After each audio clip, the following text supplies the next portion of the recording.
Throughout history, freethinkers have outraged the religious with their wacky ideas about the virtues of free speech, reason, and of course, eating babies. Now, God is dying, and it's time to dispose of his remains. From the pits of hell, Satan sends two puppets of the imperialist West and the Zionist Jews against God, Islam, and tiny kittens to bring you their propaganda and conspire for a new world order. This is Secular Jihadists for a Muslim Enlightenment with Ali Rizvi and Armin Navabi.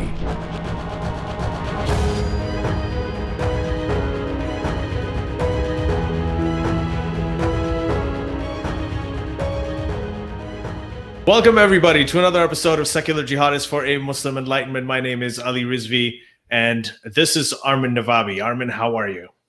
Good. Very good. Co-hosts of this podcast. And, for those of you who are patrons, you're watching us live. You can see Armin's amazing muscles and everything like that. And you obviously can't see that. I can't even, but those of you who are listening to this, you can't see anything. So please become a patron so you can, witness this eye candy. Anyway, so on to less serious things. According to the World Bank, Lebanon's current economic crisis is one of the world's worst in over 150 years. So the currency in Lebanon, that's the Lebanese pound, has lost over 95% of its value in the last 2 years, since 2019. Food costs are up by 700% during the same time. Around a third of kids in Lebanon are going to bed hungry. Citizens are being forced into refugee camps, Lebanese citizens. And in fact, the Syrian the refugees who came to Lebanon are now in those refugee camps are now going back to Syria. That's how bad it is. And right now there's, it's been a year. August 4th was a year since that huge explosion that you all saw that killed around 200 people, injured thousands of people.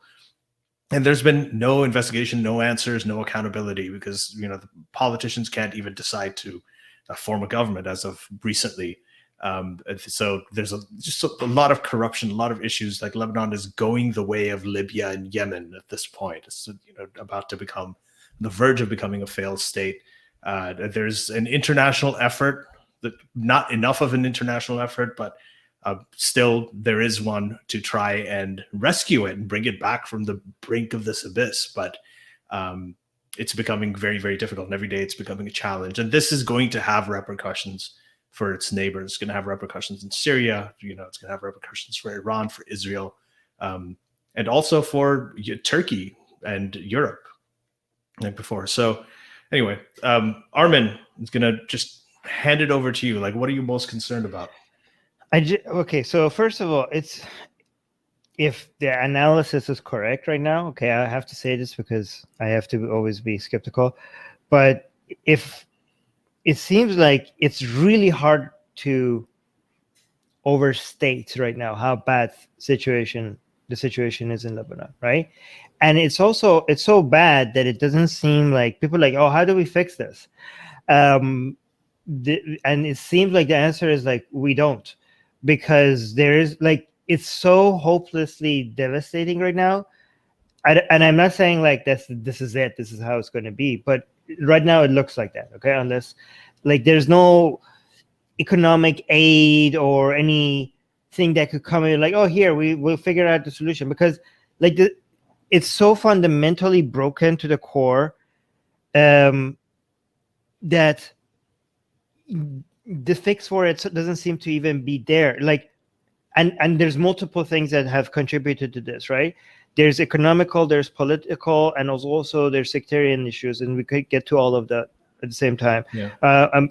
Throughout the show. One thing I just wanted to say really quickly, just to interrupt you for a second, is that the sectarian issues, Lebanon at one point was the place where the Shia, the Sunni, the Christians, everybody got along and everybody was able to work together. Yep. And that hasn't been the case in the last few years. That whole system's kind of crumbled. Well, no, the problem is that the fix for that on how to get people along was actually the problem, right? We'll get to that because the sectarian nature of the politics was an attempt to fix for the solution to the civil war and for making people get a power sharing scheme in politics, right? But while that might have worked in the short term for people to get people not killing each other, right? It was the worst model for getting things done or getting good solutions for a country, right? And we'll get to that, right? But one reason why it's so hopeless is because the entire country seems like it was a Ponzi scheme, right? Like Lebanon doesn't produce a lot of its own things. Most of it comes from outside. There's not enough production. There's not enough economic production within its country to feed the country, right? And by feed, I don't just mean food. I mean everything that people consume. So a lot of it was dependent on financial, there was a financial system. There was all these bankers. There was loans. Lebanon was heavily reliant on financial services, and that was what it was offering. And it seemed like for a short time, not only things were good, things were really good. Like people were well off. There were a lot of rich people. There were a lot of people living in not just a life, like a comfortable life, but a lot of people were living luxurious lives, right? With parties, high brand stuff. This was like a banking center. This was like a, kind of like a Wall Street of the Middle East, right? But it seems like this is what happens when you just rely too much on the financial sector without actually producing stuff. Is that, if that is all just smokes and mirrors, and that's just like money, just borrowing without actually having hard things to back it up and to pay it back off, at some point the party is going to, stop. And once the party stops, the loans come due, you can't just be like, oh, how do we solve this? Well, you don't make enough stuff to be able to pay all this back. Where are you going to get all this stuff? There's no, not only you can't pay the loans back, you don't even make enough productions to, even if you had no loans, you don't even make enough stuff to sustain the lives of the people that are currently living in Lebanon. This is not going to be something that's going to be fixed tomorrow or the day after. This is like a fundamental thing that needs to change within Lebanon. You need to actually increase wealth by producing stuff. And Lebanon's politics right now, it's in a situation, it's created, it looks something so broken that there is no will for any fundamental changes because of the sectarian nature of the government, right? So by the way, it's the people who are at fault it's so cliche that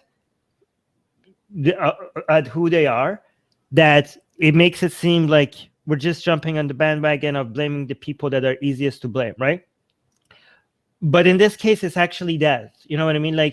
I know everybody wants to be hate on the bank, people in the finance industry. Bankers are bad, okay?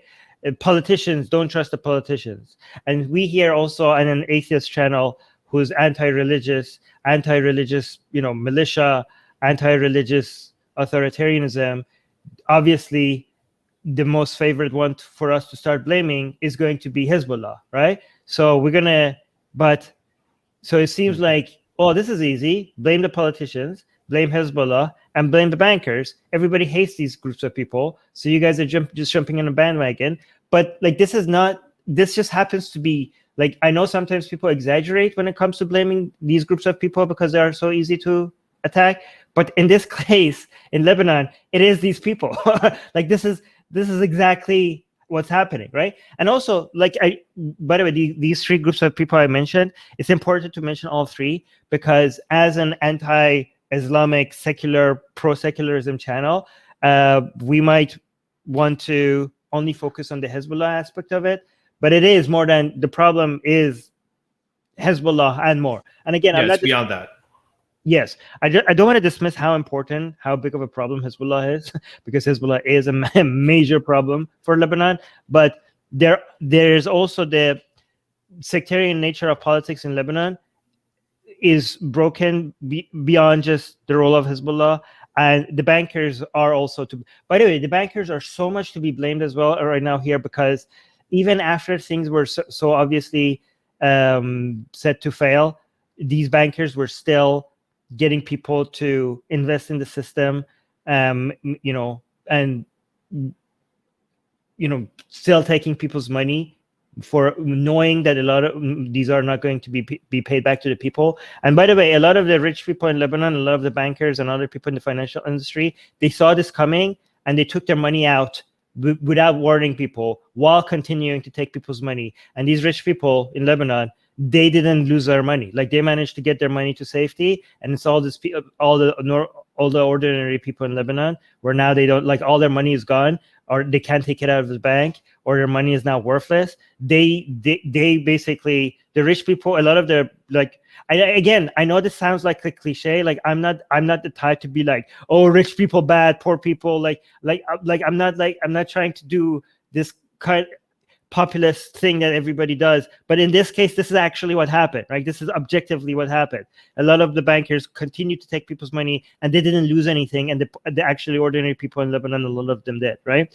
So you wanted to say some few things before? I have a lot to say, but I don't know. Actually, it's interesting that you're saying that, because I was actually reading this thing on Al Jazeera by Sami Halabi, and it says, here is why the EU should sanction Lebanon's bankers. And he's saying the banking sector is responsible for the current crisis in Lebanon. Sanctioning its leaders can help affect a solution. And it's kind of interesting. Like, when you look at the actual currency, I think it's it sells at 20,000 Lebanese pounds to the US dollar on the black market. The official rate is fixed at 1,500 pounds for $1. So that's crazy. I mean, a gallon of fuel, as there's a comment in the live chat right now, talking about how some people just have 1 hour of electricity a day. I mean, they don't even have that, a lot of them, because of the price of a gallon of fuel. If you want to get gasoline, it's gone up by 220%. There's a shortage of it. There have been riots actually at gas stations, or petrol stations, where people have gone in. They've brought knives. They've had like weapons, basically just fighting over the fuel, because the electricity they get from generators. They get generators, and generators need gasoline to make them run, and that's how they get electricity for their homes. And now they don't even have that, and that itself was a backup system. So it's a horrific. But what do you? A lot of people. Let me what? No, I wanted to ask you about the bankers and sanctioning the bankers. I mean, do you agree with that at all? It doesn't sound like it. I don't know. I actually don't know if sanctioning is. I don't know. I just know that they really screwed up people, and it seems like on purpose to save their own money. But when it comes to what the financial solution to that is, I have no idea. So I don't know. It's a bit complicated when it comes to financials. But what you said about, like, you mentioned some examples. I heard like people, a lot of people going through 20 hours of like no electricity every day. So like, it's just really bad. And I also saw like a lot of people in Lebanon are mentioning that this is it's very interesting for Lebanese people to say this, but they're saying this is the worst they have ever seen. These are the people who have gone through civil war and the war with Israel. And they're like, we've gone through that. And right now the things are like this is worse. This is what, because like they're saying, at those times things were tough, but we were working and we could afford stuff. Like, we had jobs. Now we don't. Now we don't know how to take care of ourselves. Like they're saying this. I don't know if this is right. Everybody's saying this, but a lot of Lebanese were saying that what we're going through right now is worse than all those other experiences that they had before. Yeah, unemployment. Sorry, go ahead. No, go ahead. Yeah, actually. No, I was saying unemployment. You were talking about the jobs. Like, unemployment just is 30%. That's like 1/3 of the country's unemployed. Right. Yeah. So now, like, if we want to talk about like different, so we talked about the bankers, and then I want to talk about how the sectarian nature of the politics there helps with this disaster. I mean, helps as in hurts, and then eventually talk about Hezbollah, right? Because I know our people, that's the part the people that follow us, that's the part that they're mostly interested in. So we'll put that for last, right? But so Ali, I think you're familiar with how a lot of the power sharing happens in Lebanon, right? You have the head of the parliament that's supposed to be Shia. You have the prime minister that's supposed to be Sunni, and you have a president that's supposed to be Christian. But it also goes beyond that. Mennonite Christian. But you also go to whenever every time I hear Mennonite Christian, I always imagine a Christian that has been marinated. But but okay, so okay, so but I also so here's the thing. Imagine, but it goes beyond that. Like if you look at the parliament, like there's 8. These are the 3 that everybody knows, but the parliament itself is like 18 different sects. Like it goes to, I don't know, like it gets very complicated. Like Greek Orthodox Christians, Catholic, Greek Catholic. There's just like Druze. So many different Jews. Yeah, there's so many different sects that every sect gets a certain number of seats. There's 18 different sects, right? So that was their solution to the Civil War. They're like, you know what? Let's give a piece of the pie to every sect, and now you all have power. And now, no, we don't fight because everybody has their own piece of the government. What do you think is the problem with that, Eli? What do you think is the problem? It's gonna, they won't agree on anything. Yeah, and also everybody's just serving their own people. Yeah, they're serving. You know what I mean? Yeah, the problem with a power sharing like this, I mean, the solution was like, okay, we're not fighting anymore, but now the Sunni politicians are not fighting for Lebanon. They're fighting for the Sunnis. The Shia politicians, specifically Hezbollah, they're not fighting for Lebanon. They're fighting for Hezbollah and specifically for Iran, right? And the Christians and every sect is, because here's what happens. Like you have, like, let's say, I don't know, a certain sect, and they're representing the people from that sect. They're not. These are politicians in parliament that they don't care about what the entirety of Lebanon and making Lebanon prosperous.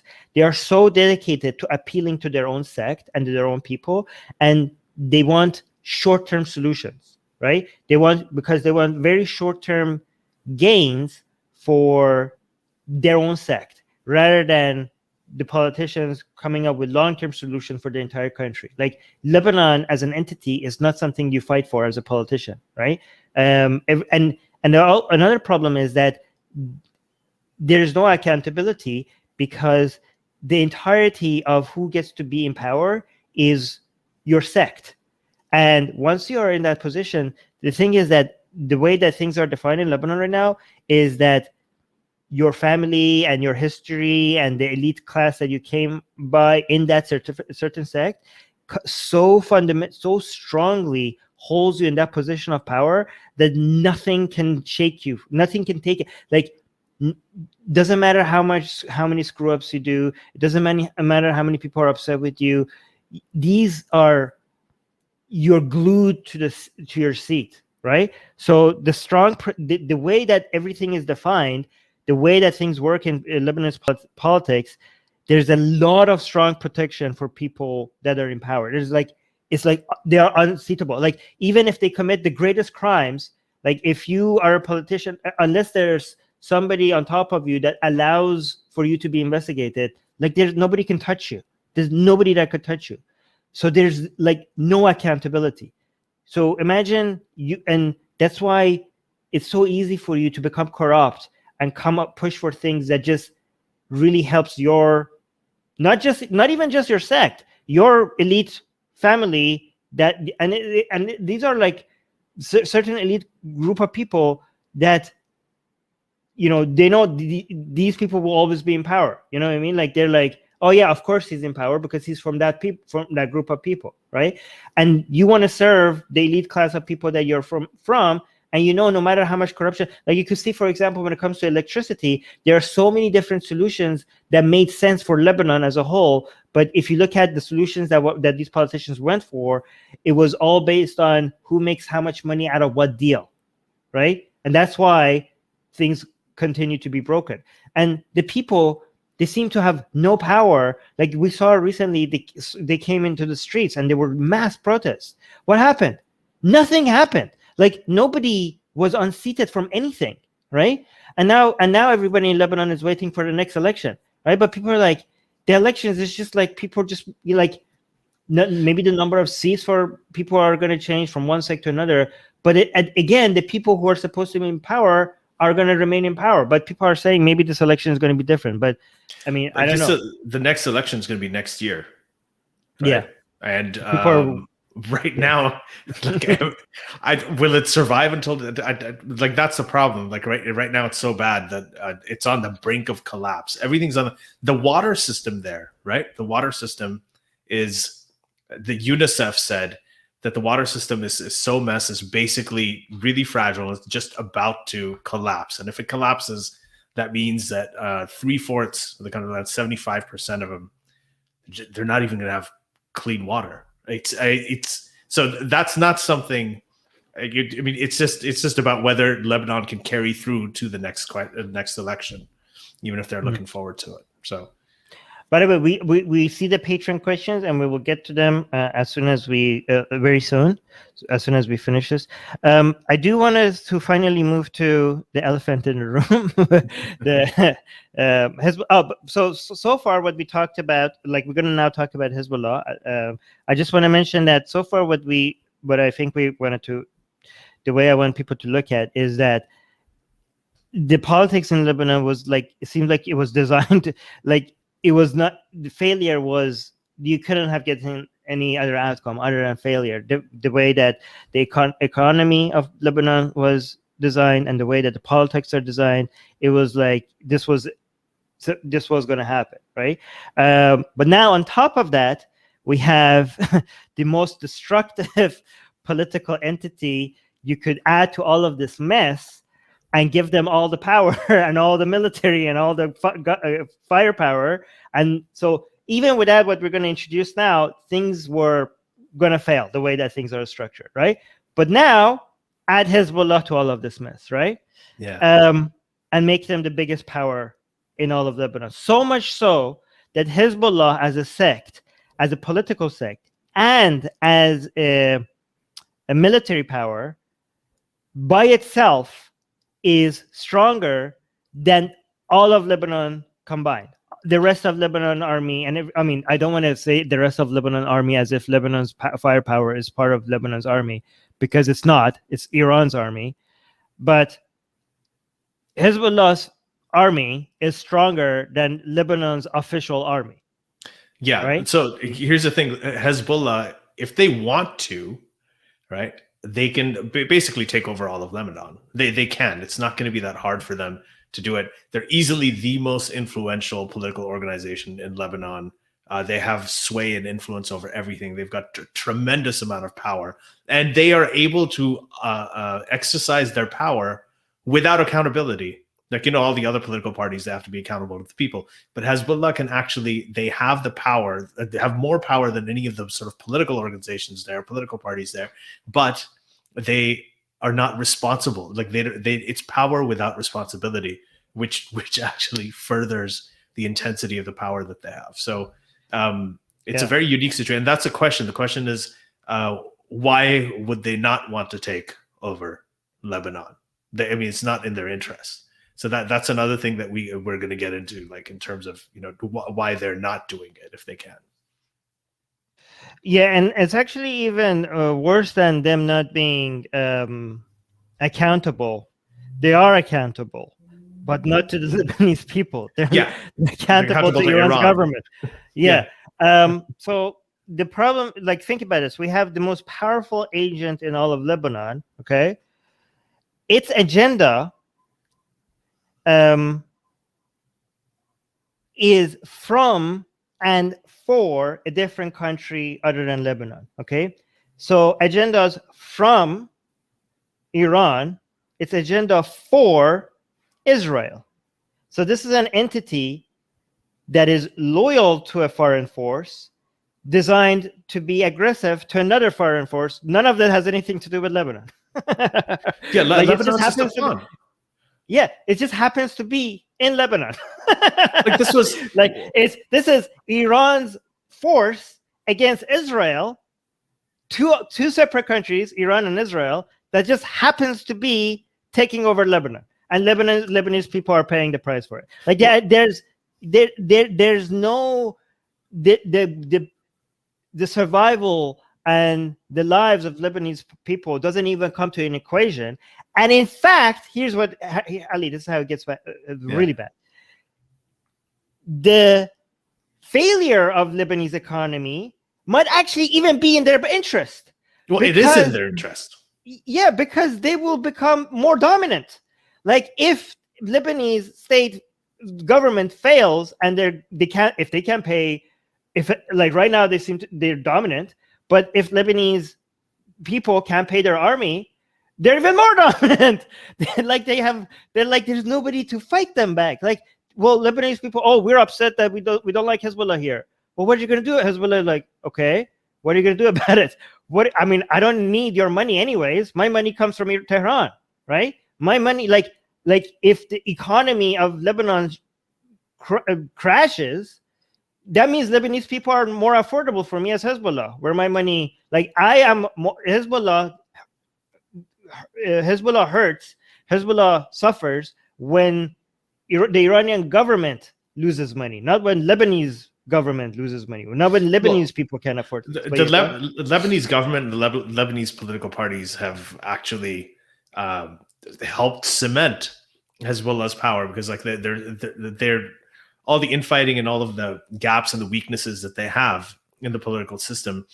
Hezbollah has been able to leverage those. They've been able to exploit them because they have more resources and more power than pretty much any other political institution. So they are the political system in Lebanon, the political infrastructure has actually helped Hezbollah. So Hezbollah's power is actually a result of the political system as much as it is, right. As much as it also has power over it. So imagine that the most powerful entity and both political and military power in your country is an entity that benefits from economic failure. What does that do to the future of Lebanon? And also, like here's an example, right? Hezbollah has this Iranian, like Islamic Republic philosophy of cutting ties with the West and cutting ties with the Arab world, right? And that's what they push for. It's called they call it like resistance, self-reliance, resistance economy. This is the philosophy of the Islamic Republic, which they have exported through Hezbollah to Lebanon. And like it has Lebanon, which was supposed to be like the Paris of the Middle East, it's been very difficult for Western countries to maintain, and also other Arab countries to maintain good relationships with a country that Hezbollah is in charge, right? Like, and those ties have been broken. And guess what? Lebanon, by its very nature, by the way it operated, really is reliant on its ties with other countries. Like, as devastating that has this philosophy, this way of like looking at the world has been for Iran, for the Iranian people, at least Iran as a country is a big country that has natural resources and a foundation, like in long-term institutions and things. There are some things there that, even though cutting ties with other countries has cost the Iranian people a lot, this unhealthy obsession with cutting ties and being from the West and Arab countries and being self-reliant or getting closer to Russia and China, as costly that has been for the Iranian people, there is at least something to fall back on, right? For Lebanon, this political attitude that has been exported from Iran to Lebanon, this is even more costly for Lebanon, because the entire economy was working through strong relationships and trade and financial backings and loans and stuff with other countries. So this cutting of ties, forget about like the radical things of Hezbollah. Just this philosophy of it by its own has become extremely very costly for Lebanese people, right? They're like, there's nothing else to fall back on, right? So Ali, you want to? Yeah. No, yeah, I was going to actually get back to like it's kind of interesting, like why Hezbollah, even though their military capacity is stronger than the Lebanese armed forces, they can easily take over, but why don't they do it?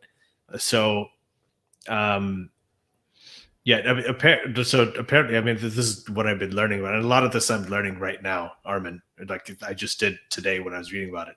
But they're saying that this could eventually lead to a civil war if they try to take over.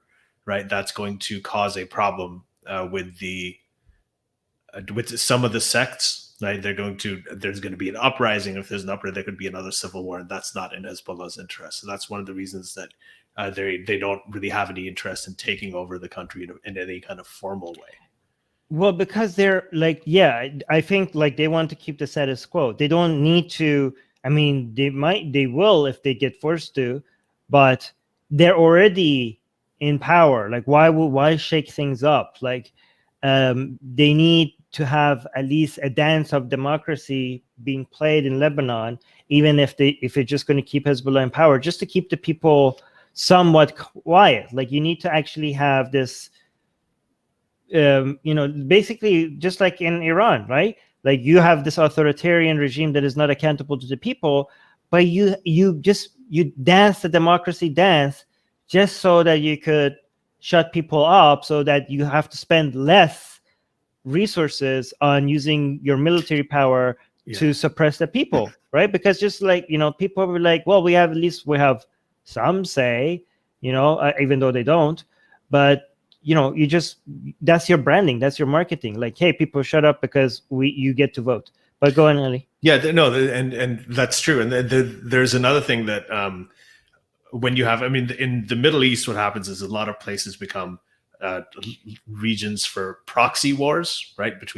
For proxy sectarian wars, and we know all about them, like where Saudi Arabia is backing one side, Iran's backing the other.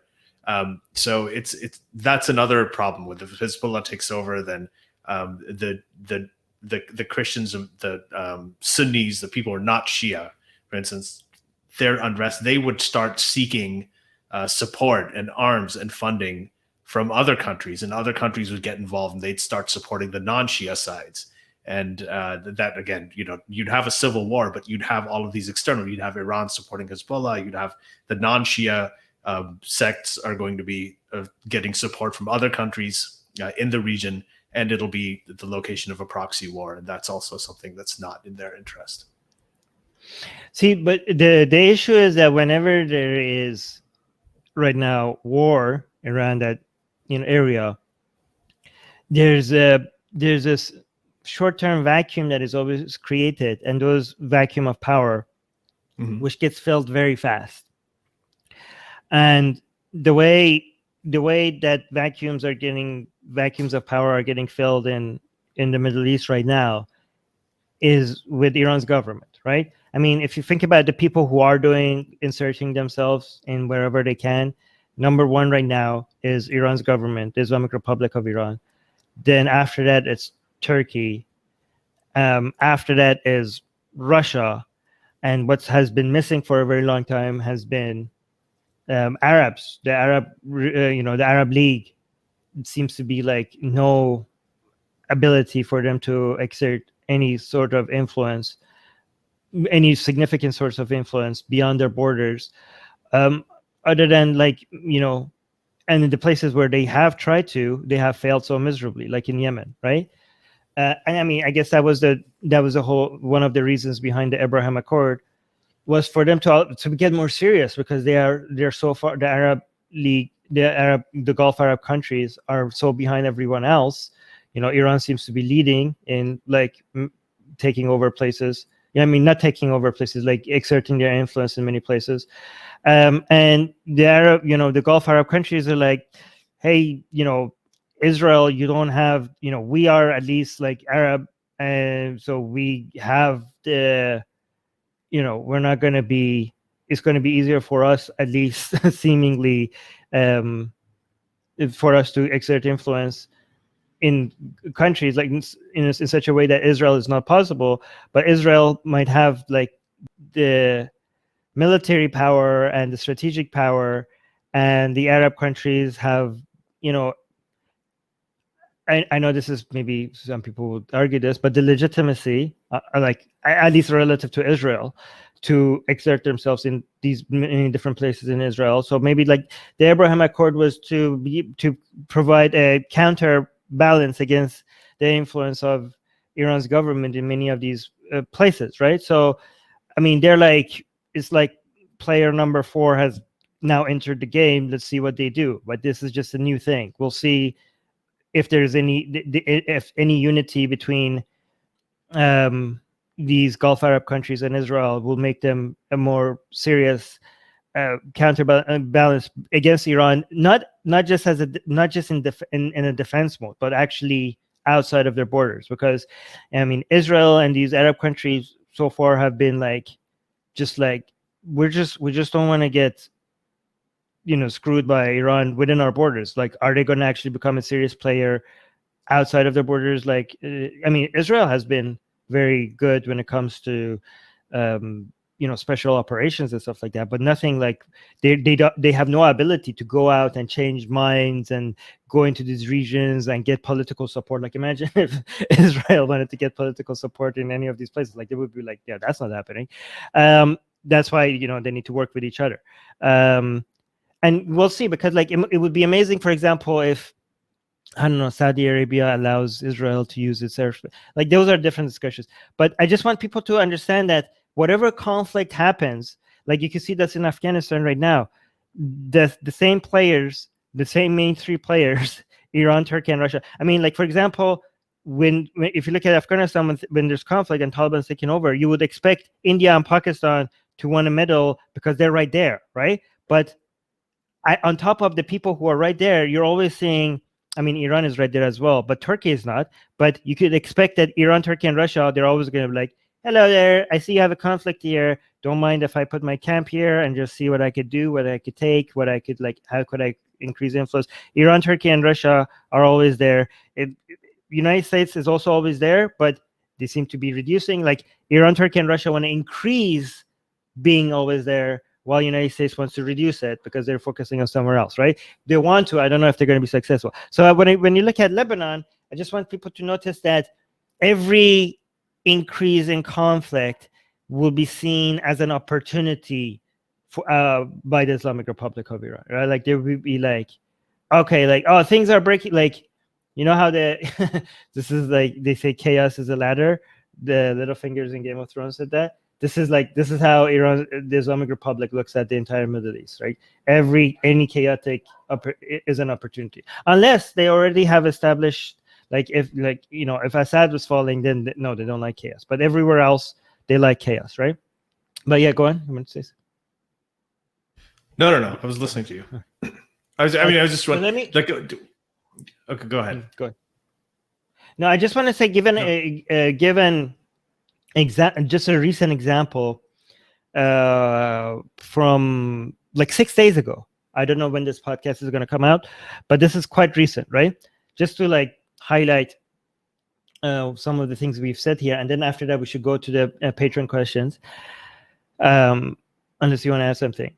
So just recently we had Hezbollah and Israel changing missiles, okay? And I want people to understand how significant this is, because this is different from Hamas and Israel is exchanging missiles, right? Because we're trying to put, if Hezbollah, and this was like 6 days ago, and people were like, yeah, the alarm bells went off, right? Because the last time something like this dragged Israel into Lebanon, and we had like 2006. This was like, it was 2006, and we had a full-on war, and Hezbollah survived it. Like, Hezbollah came out shocking. Yeah, and this was very significant because Israel is famous for defeating entire Arab nations, 6 of them at the same time, so many of them at the same time, defeating countries much bigger than themselves so decisively and humiliating its enemies, right? And that's the history of Israel, and that's what they're famous for. Like, we're a tiny country, and multiple Arab countries attack us at the same time, and we crush them in such a humiliating way that it creates a crisis of identity for them. Like we don't just crush their military, we crush their entire identity. We make them go home and think their entire existence. We make them change the way their entire philosophy of the entire world. That's how badly we defeat them. Okay, so that's the history of Israel. And then all of a sudden Hezbollah comes in, and Hezbollah is like, you can't do that to us. And they shock the Israeli, and again, I'm not saying Hezbollah is stronger than Israel, right? Hezbollah, with the help of the Islamic Republic and Hamas and everybody else combined, will not be able to defeat Israel, right?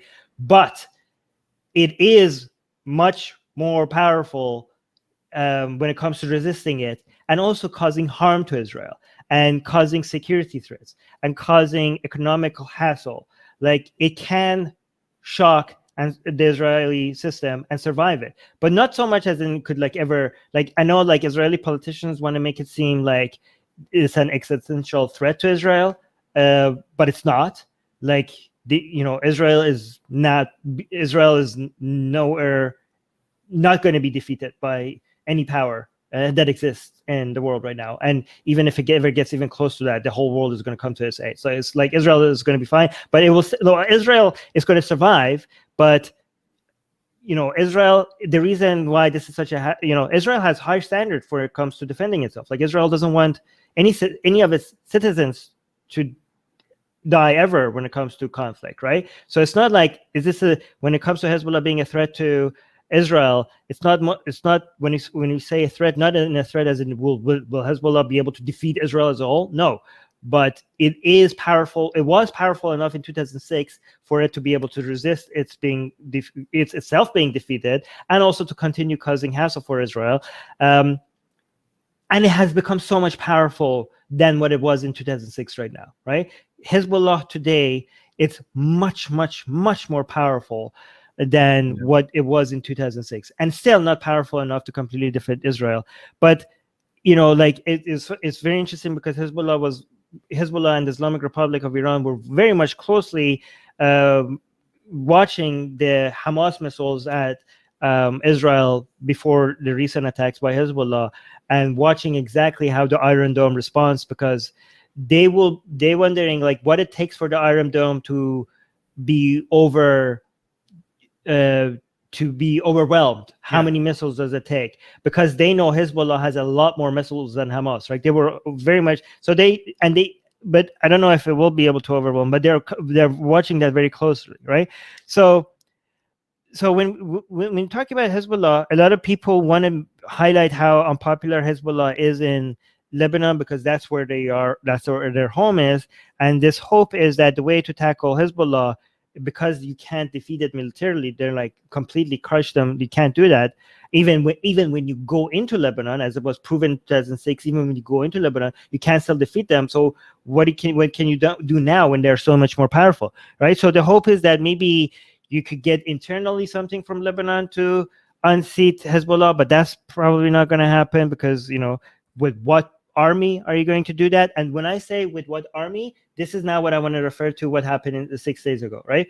So 6 days ago, when we saw missiles going from Israel to Lebanon and from Lebanon to Israel, it was interesting to see that both of them were shooting inside empty fields, right?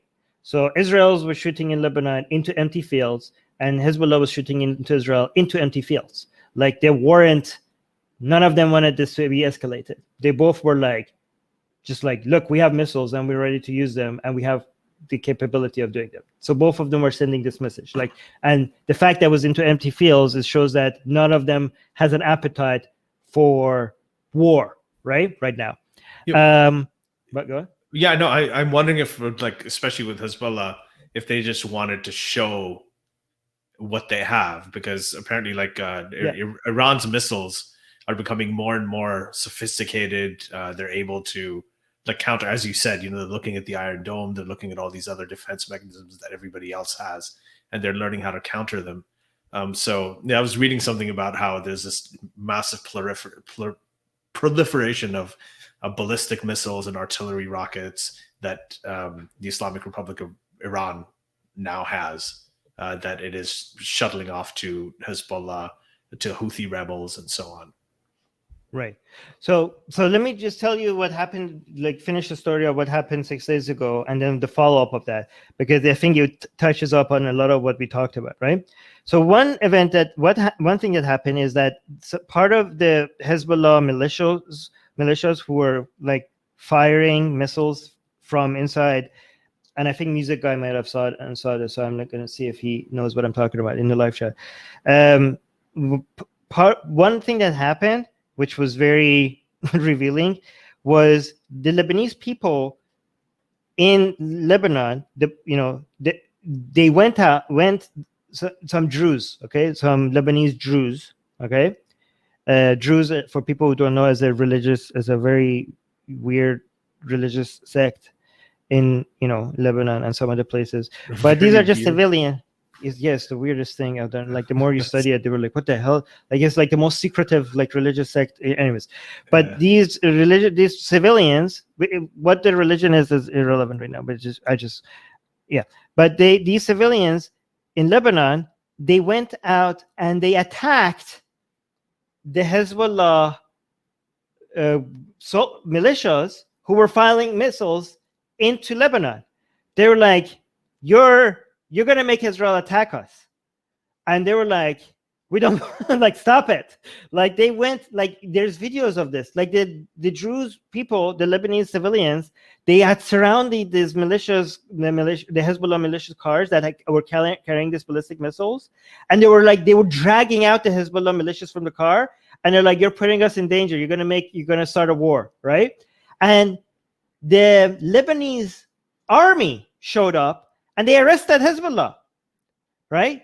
And this was amazing because like you see like Lebanese army was arresting Hezbollah, and you see Lebanese civilians were like uprising against Hezbollah.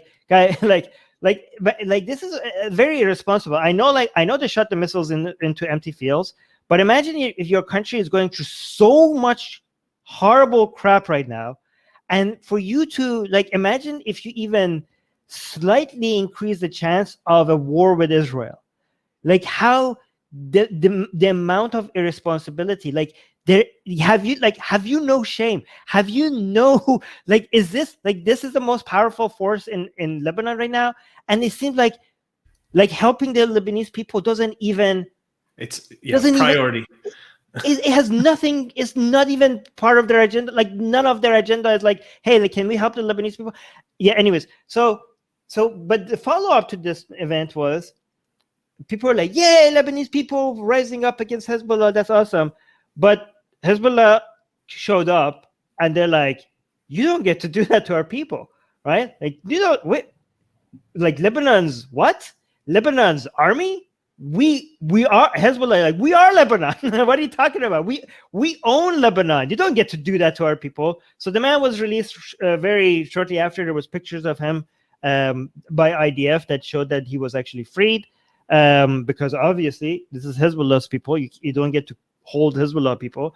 I mean, guys, by the way, if the reports came out to be wrong, I'm just, everything we're being skeptical. Any report that we're like relying on could be wrong, right? Just be skeptical about all of them. But if the reports are accurate. And another interesting thing is that Hezbollah now started targeting the Druze sheikhs who started these attacks on Hezbollah. They were sending threatening letters and identifying who are these people who attacked Hezbollah, right? They just want to make sure, like, you don't get away with this. Like, this is not how you treat Hezbollah. Like this is so bizarre. This is a foreign occupation of Lebanon by Iranian Islamic Republic. And when people even complain, like, "What are you doing?" Hezbollah is like, "Shut up." Like, this is like so unfair to the Lebanese people. It's so unfair to the Lebanese people that you have this foreign force that doesn't care about its people exerting its influence. And even when people complain, even when somebody seems to be held accountable, they go free. And the people who are actually asking for that accountability are now receiving threats by this militia. Like, imagine you just being a Jewish civilian, and now Hezbollah is sending you threatening letters just because you're like, "Guys, please don't," like, you're starting a war. What the hell are you doing?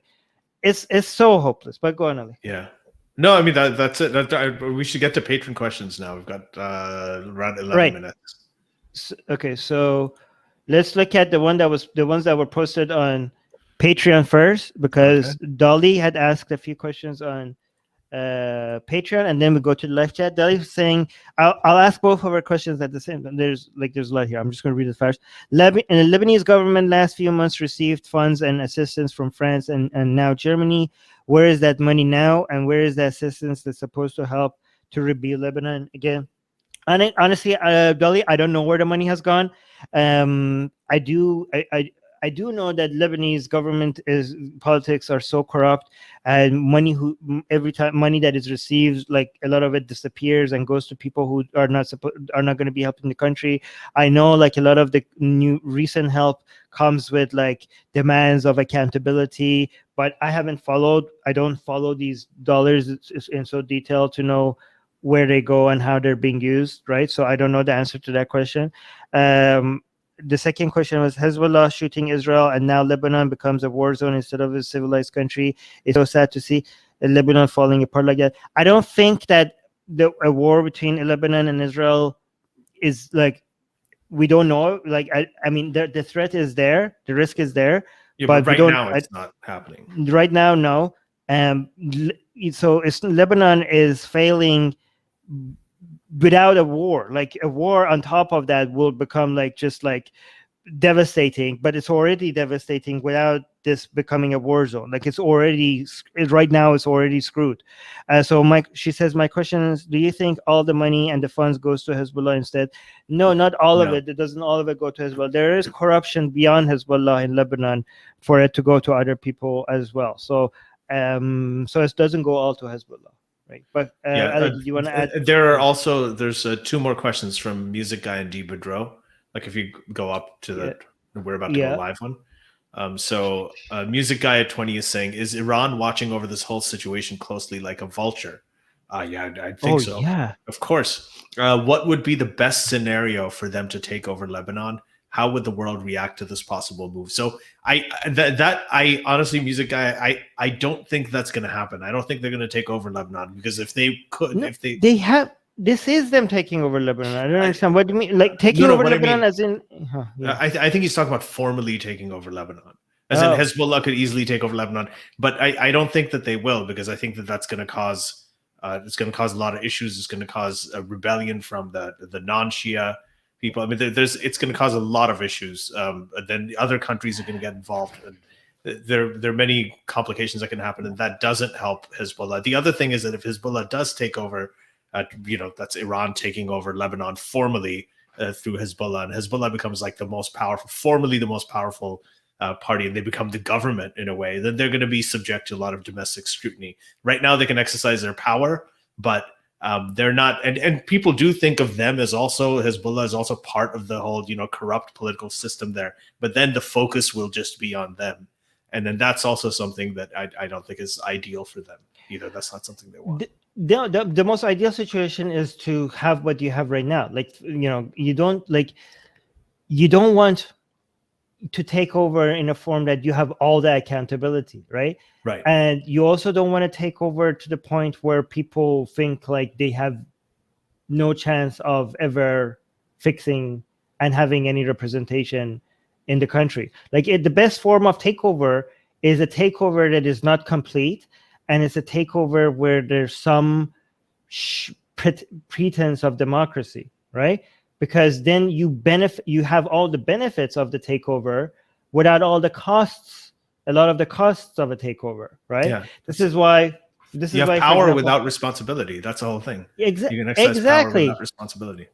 Exactly. And accountability, and you have no accountability, but you don't act like you need, like this is exactly why Khamenei in Iran controls everything, but he acts like he controls nothing, right? Because when things get good, he takes credit, and when things stay back, he's like, well, I'm not the officials who makes these decisions. There are other people. Like, it's fantastic that he's just like sitting in the perfect spot to act when he's completely in charge when he needs to, and acts like the entire country is run by independent institutions that don't even consult him when he needs to as well. Like, this is such a perfect limbo for him to just stay in. I mean, imagine if Hezbollah was just militarily just eliminated all the other powers in Lebanon, right? Now, you're just going to have you have no, I mean, you need some show of being a representative democracy for people to not have lost so much hope that they just constantly rebel against you. That's like, now you have to, I mean, even if you can suppress them militarily, you would rather not, that's like a military cost to you that you didn't have before, right? So just give them something to hope for and make sure that they don't rebel. So, and also, like, it's better if you act like you're not in charge of like the banking system, because the banking system is failing by its own, which is good, and Hezbollah doesn't have to take responsibility for it. So, I mean, when I say it's great, I'm talking on behalf of, I'm talking like what Hezbollah is thinking, right? They're like, look at these people, they are corrupt. We're here actually to help you. Look at this. We're actually bringing you food from Iran. Like, you guys who were, Lebanese people, you guys who were complaining that we have ties to Iran, isn't it helping you now? We're bringing like food from you. Like, look at all this money that we're bringing, and we're bringing you food, and we're gonna go door to door and deliver people. Guys, like, look at all these countries who are abandoning us. Isn't it nice that we have such strong relationship with Iran, because Iran is sending us this and sending us that? So, your government is failing you, and we're here to help you because we have strong ties with Iran. So, in fact, so good for us to keep comparing ourselves to the failures of these other elements, because if we're the only player, then everything would be blamed on us completely all the time. But now we could act like, no, it's not our fault. We're actually here. We're part of the solution. These other parts are part of the problem. Yeah. One more question from D. Boudreau. This is in the Patreon. With all the hardships the Lebanese people are facing day to day, is there an increase or a decrease in support for Hezbollah and their current rocket attacks? Are Hezbollah using the general misery to direct anger towards Israel and thereby strengthening support for themselves? The way this is happening, I think Hezbollah is considered to be part of the corrupt political infrastructure right now, which is kind of interesting. Is that a lot of Lebanese people, they are looking at it, they're looking at this overall system like everybody is terrible, and Hezbollah is part of that, because everybody knows Hezbollah is really, really powerful, but they're still in a complete mess. So there is some blame that's going towards you. They're not necessarily happy with Hezbollah, but at the same time, if Hezbollah was the only game in town, as Armin said, then all of the anger would be directed towards them. So that's perfectly said. That's Ali. That's so perfectly said, because like Hezbollah, people losing support for Hezbollah, it's not because people are losing support uniquely to Hezbollah. Like, Lebanese people are losing support. Like, they are like anybody who was ever in charge. They're like losing complete support for all of them. Hezbollah, the banking system, all the other politicians, all of them. They're like, you all suck, right? And this is what Hezbollah likes, because Hezbollah they just need their support relative. If people lose support of Hezbollah, but then gain support for some other elements, then Hezbollah, okay, we have a problem here. But if people are just like losing support for all of, like, people are losing hope in all of them, Hezbollah, like, okay, we're relatively, we're good, right? And also Hezbollah can always rely on people who don't even care about the economy. Like, there are certain people, and this is why the Islamic Republic of Iran is investing in Iraq, in Lebanon, in Syria, and Yemen in ideological support, because these people don't care, right? People are like, I'm ready to starve for Hussein, right? People are like, oh, this is great. We want people like that. We want people who don't care about this world at all. We want to create such a strong ideological support that because you don't have to be accountable to these people at all. They're just like, so what Hezbollah has that these other elements, like the bankers, don't have anybody who's like, oh, it's okay if the bankers fail because we worship the banking god. Like, so we will always support them. There's nothing like that, right? And all these other politicians, like the Sunni politicians or the Christian politicians, they don't have this base. Hezbollah is losing support, but there's this one core group of people who, no matter how much they fail, lose their support. And those are those ideological people who are willing to like sacrifice their lives for Khamenei or whatever, or people who are so extremely Shia, and that base will always be there for Hezbollah. Also Hezbollah goes beyond that. People who are so anti-Israel that they don't care about the main thing they care about. The main reason why they love Hezbollah is because they're the only their strongest force against Israel. They don't really care about how Hezbollah achieves it, as long as Hezbollah is powerful enough to become a hassle for Israel. So there's two elements of ideological support. One is anti-Israel, and one is, zealot Shia that Hezbollah could bank on no matter how bad the economy goes. So that's something that Hezbollah enjoys that the other groups don't enjoy. Yeah. Okay. Now we can go to some of the ones in this live chat. Where did you get those from? You got those from Facebook? No, from Patreon. Oh, there were new questions? Yeah, because we post the original one, then we say we're about to go live. So there were 2 questions under we're about to go live. People commented under that one as well. Good thing you saw that, because I didn't see that one. Good. Okay. Yeah. Good. So okay, I think there's Susanna's asking a question at 11:08. 11:08. I didn't see. Good thing you saw that, Ali. 11:08. Here, there we go. There we go. So Susanna's saying, what do you think about calls for constitutional reform or an entirely new constitution? Well, first of all, they'd have to get together and agree on it. Right now, they can't even form a government. The other thing is, I think the problem is the people, right? It's the people that are in power. So it's not a matter of having. I mean, this is I don't know enough about this, but I would think that it's not really about forming a constitution. It's about what are you going to do with it if you can't actually implement it, if the people are not willing to implement it. Well, I mean, okay, here's the thing. I think you need a new. The sectarian nature of the government, I think it's both, Ali, and they both affect each other, right? Mm-hmm. Because the nature of how sectarian the everything is right now, you need to completely change that. And I think the only way you could change that is through a constitutional reform. So you're saying the problem is the people. Yeah, the problem, like you can't just like remove some of these people in power and replace them with exactly the people from that exact background and from that exact elite group and from that exact sect with the sectarian nature. And it will be the same. It will be the same mess, right? But the only way that you could completely fundamentally remove these people that are always in power, no matter what it happens, they just replace one of them with the other one, which is exactly from the same group of people and represents the same interest. The only way that you could actually get people with know-how, because here's something. Lebanon has a lot of experts, okay? Like Lebanon doesn't have a lack of people who know how to fix these things.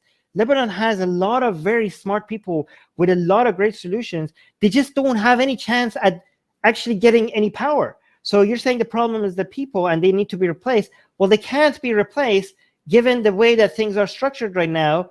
There is no opportunity for them to have even a shot at getting any of the seats of power. So you do need a constitutional reform. You need to completely undo the sectarian nature of make it a merit based I mean, you don't need to you just need to allow the opportunity for people who have the know-how to become elected, to become chosen by the people. And I hope if that happens, people actually choose based on merit rather than go back to sectarian as well. But the door is not even open, so you do need a complete reform. I just, like you said, Ali, I don't know.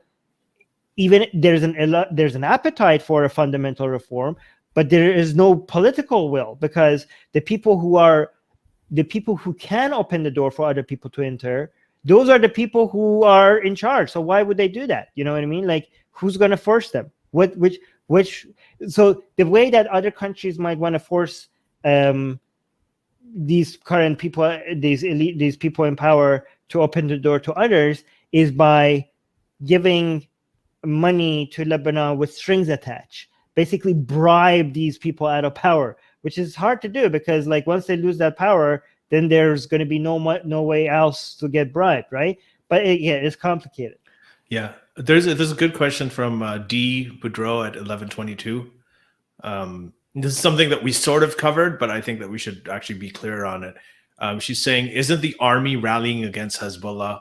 I think an army guy spoke on this recently. So here's the thing with the Lebanese armed forces is that they used to get paid around $800 a month on average. That was a Lebanese soldier's average monthly salary. Right now, they're getting paid $80. So whether it's the amount of power they have or the kind of morale they have with their salary dropping 10 times, and they're obviously going through the same stuff that the rest of the country's going through. Hezbollah, the Lebanese army is really not that much of a match for Hezbollah. So I think, yeah, Hezbollah could easily take over the Lebanese army if they wanted to.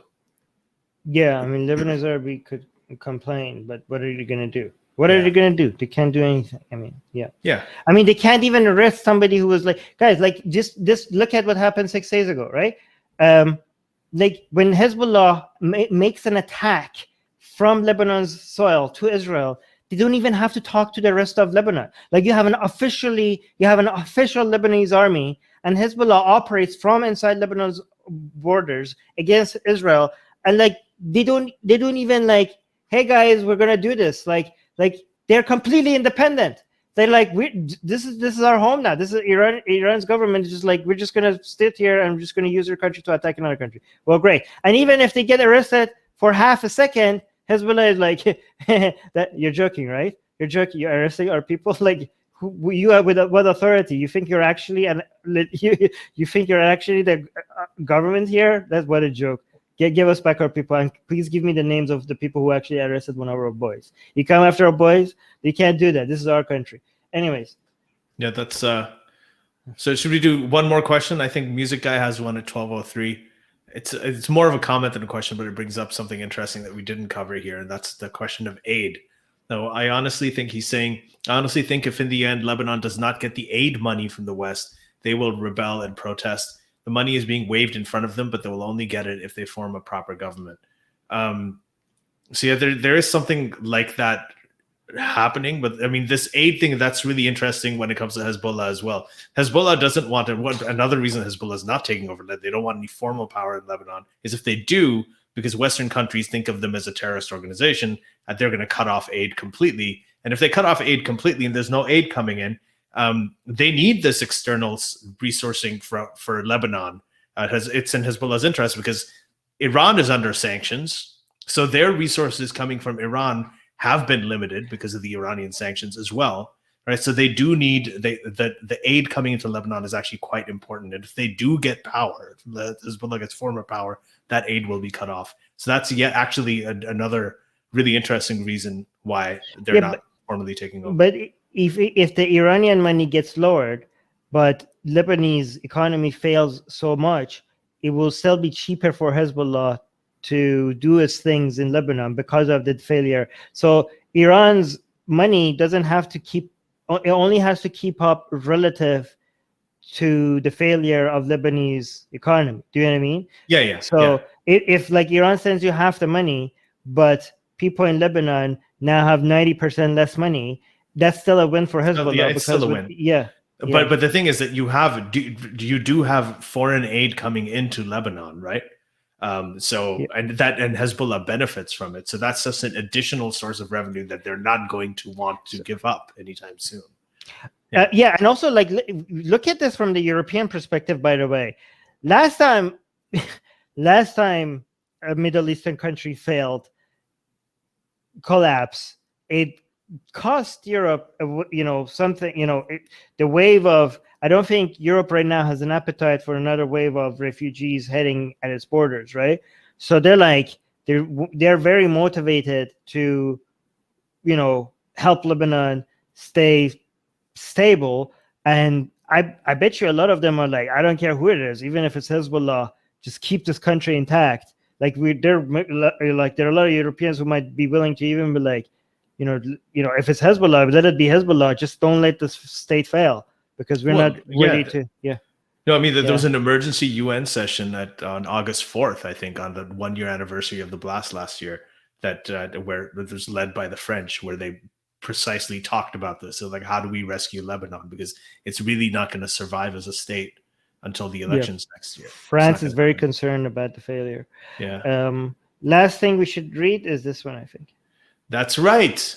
So here's the thing. Susanna's reminding us to plug the Patreon. So if you liked what you heard here today, and we're done today. So if you liked what you heard, please do consider going to patreon.com/SJME and becoming a patron. You can do it for as little as $1 a month. And what do you get? You get to see all of these streams and all of these episodes live. You get to ask your questions ahead of time, right? You get to go to Patreon and put your questions ahead of time, and we're going to read your questions first if you put your questions there ahead of time. If you can't join us live, otherwise join us live and get into the conversation. So for patrons, all the questions are patron questions. But you either get to ask your questions live, or if you can't join live, you get to ask your questions ahead of time. I will make sure we read them. So we have two types of shows. We have private shows, private live streams, which is for patrons only, and we have public Q&As. For public Q&As, the patron questions are asked first. For private shows who are for patrons only, all the questions are patron questions. There's no other questions other than patron questions. But the ones that were asked ahead of time, for people who might not want to be here, they're asked first, and then the live stream questions are asked second. But by the way, D is also saying we need a stream on Afghanistan next week.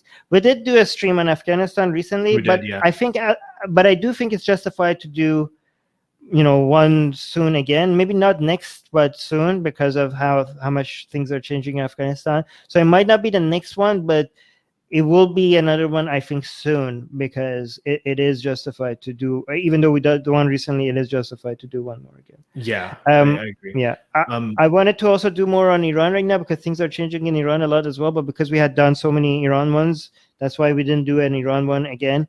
But things are changing in Iran so much. So again, I'm just assuming that it's going to continue changing again. So that's why we're like holding on that a little bit. But yeah, Ali. Yeah. So I was going to say, if you're hearing us on YouTube, if you're watching this on YouTube, then please hit the subscribe button and the bell so you get notifications of any time we have a new video. And we do have a lot of short clips of videos as well, in addition to full episodes. So do subscribe and hit the bell. And then if you're hearing this on your podcast app, I mean, if you're listening to it on iTunes, please go and give us a rating. That'll help us feature more prominently, so that more people can hear this. If you listen to us on podcasts, please also make sure that you come and subscribe to us on YouTube as well. Yeah, you have short clips there. Yeah, and it's sad that Lebanese food, that there's a food shortage there, because Lebanese food is so good. Yes, it's so good. Yes, but yes, anyway. Yes. It's tempting for me to say that on behalf of, as an Iranian, I apologize to Lebanese people for the way my country is like screwing it over. But I'm not a collectivist, so I don't hold myself responsible. So I'm not going to apologize. But it would be funny to say. So yeah, it it's a lighthearted way to do dark humor at the time this bad. But I am really sorry. I am sorry for what people in Lebanon are going through. Like, I watched so many of their videos, and it's so devastating. I was watching this lady, her house was completely destroyed during the blast, and then she lost her job, and just like keeps getting, every time she gets hit with disaster, another one kept on hitting, and there's no electricity, and it's just like people's like businesses are failing. People that had businesses for so long, it's just such a mess. And I'm really sorry. I don't know. I wish I could be more optimistic right now. I hope like we're wrong about what it seems to be, the future. I really hope that things become better. Yeah. You don't deserve this. Lebanon people, like you really don't deserve this. Yeah. Okay. Anyways. Okay. So we're going to see you guys next week. Same time. All right. Bye, guys. Bye-bye. Be best. The Secular Jihadists have been made possible thanks to the Illuminati and the covert support of Israel and the CIA. That's what we have been told, but we haven't received our checks yet. If you like what we do, please support us. Share the podcast with your friends. Write and tweet us with topic and guest suggestions. Or head over to secularjihadists.com and give $1 or more for exclusive access to live video. Have your questions read and answered on the air, and more. Till next time, may the flying spaghetti monster be with you.